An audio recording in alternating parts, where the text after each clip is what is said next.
Saya adalah pelaut yang notabene adalah tim LDM.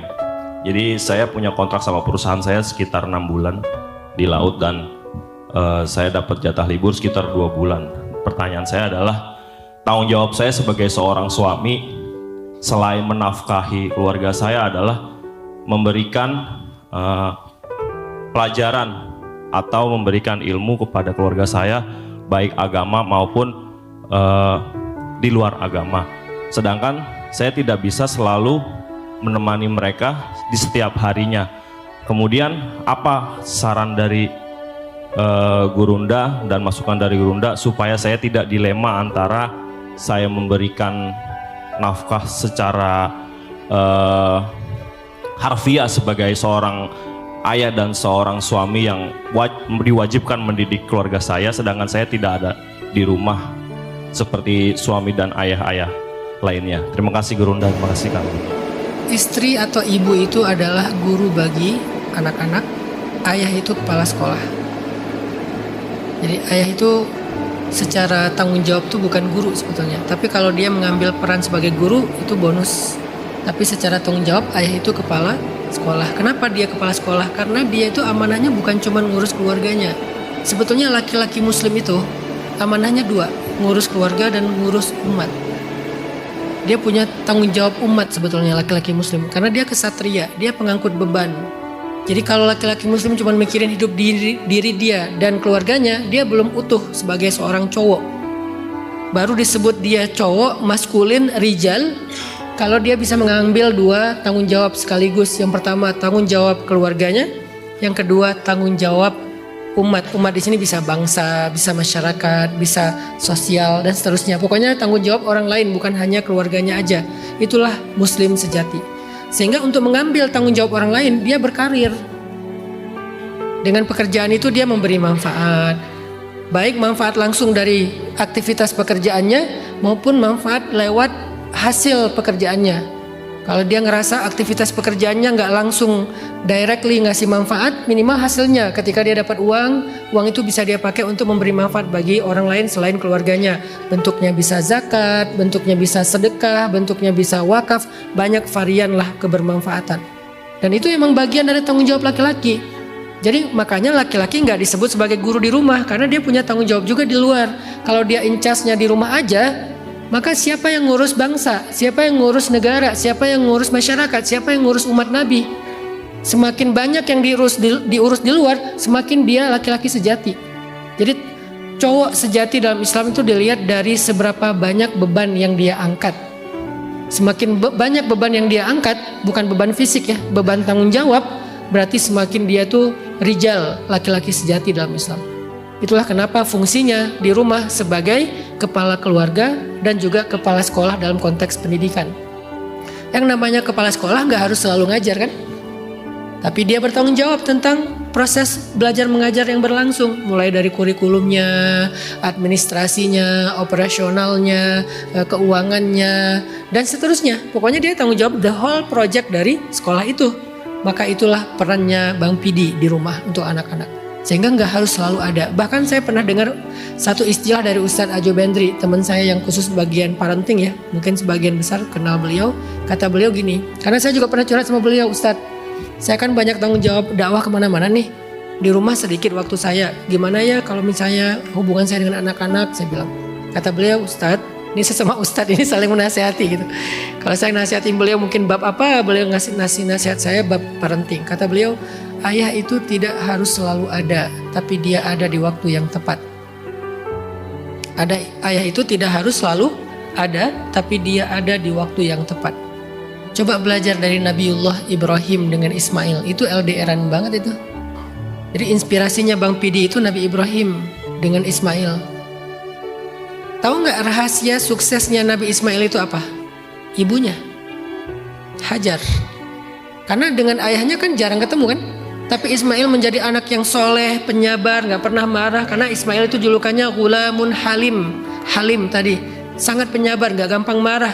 Dan seterusnya sampai mendirikan peradaban yang bernama Makkah. Sampai hari ini menjadi negeri yang sangat diberkahi. Itu hasil didikan siapa? Ibunya. Jadi Ibrahim itu berhasil mendidik Sayyidah Hajar untuk menjadi seorang ustazah terbaik bagi Ismail. Dan ada satu rahasia bagaimana supaya ustazah ini atau guru ini mendidik anak kita dengan cara yang paling baik. Salah satu rahasianya adalah senangkan hati gurunya. Cukupkan kebutuhan gurunya. Ihsanlah kepada gurunya. Arti ihsan, royallah sama istri. Itu salah satu call to actionnya. Royallah sama istri kalian. Jangan irit sama istri tuh. Oh, mau direkam ya? Ini kayak pesan sponsor. Fatwa.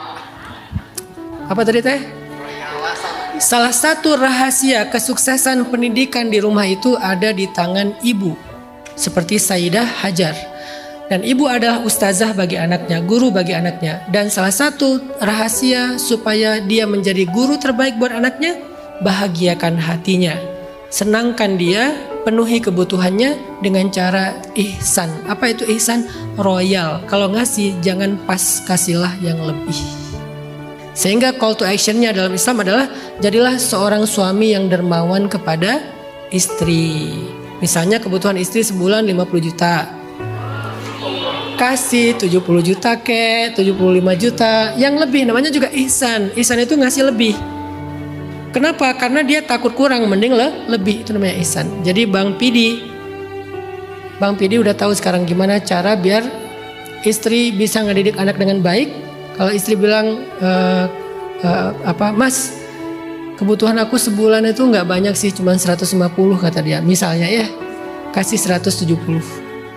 Kebutuhan aku 15 juta, kasih 17 juta. Kebutuhan aku 5 juta, kasih 6 juta. Lebihin. Ini buat apa? Ini lebih nih, nggak apa-apa. Ini buat kamu beli skincare. Ini buat kamu makan. Ini buat kamu jajan. Ini buat kamu apa? Senangkan hatinya. Tapi tetap ajarkan dia tentang tanggung jawab menjadi ustazah. Jangan sibuk dengan skincare. Nggak malah ngurus anak. Nah, artinya senangkan hatinya, insya Allah dia akan menjadi ustazah yang baik buat anak-anak. Selain menyenangkan bukan hanya dengan materi kan, dengan perhatian, dengan kasih sayang, dengan ya bentuk cinta dan seterusnya. Insya Allah kalau istri bahagia, maka pendidikan di rumah itu akan menjadi pendidikan terbaik. Malah lebih mahal daripada pendidikan di sekolah formal.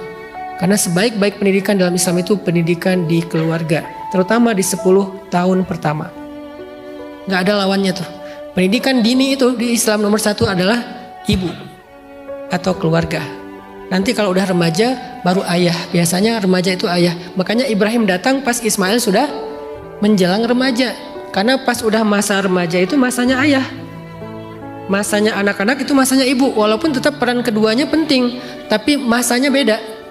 Kalau masa anak-anak itu emang masih masa ibu banget tuh. Nanti masanya remaja, masanya ayah banget. Sekarang dulu anak-anak saya ketika mereka masih kecil SD dekatnya sama ibunya. Sekarang udah mulai ABG dekatnya sama saya. Jadi curhatnya sama saya, rahasia mereka, rahasia saya, kita sama-sama deep talk itu karena udah remaja. Tapi yang masih kecil ya sama ibunya. Itu masanya berbeda-beda. Intinya jangan irit sama istri. Kasih yang lebih. Lagi pula, tahu nggak kalian, sedekah yang paling baik itu adalah sedekah seorang laki-laki kepada istrinya. Jadi kalau kita sedekah keluar aja pahalanya gede, apalagi sedekah ke istri. Jadi ketika kalian memberikan nafkah istri, itu jangan dianggap sebagai kewajiban, anggaplah sebagai sedekah yang bernilai ibadah di sisi Allah. Dan tidak ada sedekah kata Nabi yang lebih besar nilainya di mata Allah, bahkan lebih daripada jihad fisabilillah, selain nafkahnya seorang suami kepada istrinya. Kalau ini berjalan kayaknya Indonesia aman-aman aja sih. Nggak butuh apa ya istilahnya, bantuan tunai apa segala macam, karena tunai itu dari suaminya udah Masya Allah ya. Kalau kehidupan rumah tangganya, finansialnya normal. Tapi kalau nggak normal, semoga ada jalan keluar. Gitu Bang Pidi. Jadi pendidikan anak itu bukan jadi guru kalau ayah, tapi jadi kepala